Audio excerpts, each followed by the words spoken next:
नाशिक महानगरपालिकेच्या निवडणूक रणधुमाळीत प्रभाग क्रमांक 11 मधून एक खळबळजनक घडामोड समोर आली आहे. सध्या कारागृहात असलेले रिपब्लिकन पार्टी ऑफ इंडियाचे नेते प्रकाश लोंढे यांनी उमेदवारी अर्ज दाखल करत राजकीय वर्तुळात मोठी खळबळ उडवून दिली आहे. मात्र त्यांना प्रचारासाठी परवानगी मिळणार की नाही यावरच चर्चा सुरू असतानाच मंगळवारी एक भावनिक आणि राजकीयदृष्ट्या निर्णायक प्रसंग घडला.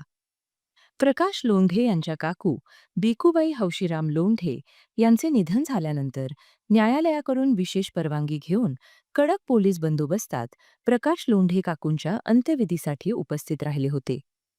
यावेळी नेत्याला पाहण्यासाठी अंत्यविधीस्थळी लोंढे समर्थकांची प्रचंड गर्दी उसळली होती. यावेळी शोकाकुल वातावरणातही प्रकाश लोंढे यांनी दिलेला संदेश राजकीय चर्चेचा केंद्रबिंदू ठरला.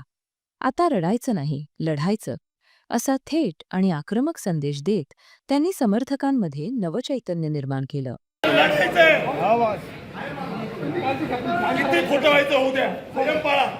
माझी विनंती हात बाबांनो, राजकारण नका करू, संयम पाळा.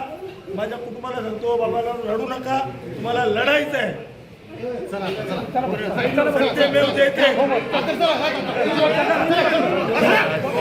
कारागृहात असतानाही उमेदवारी अर्ज, न्यायालयीन परवानगी, पोलीस बंदोबस्तात उपस्थिती आणि समर्थकांची उत्स्फूर्त गर्दी या सगळ्या घडामोडींमुळे प्रभाग क्रमांक 11 मधील राजकीय समीकरणे बदलणार का?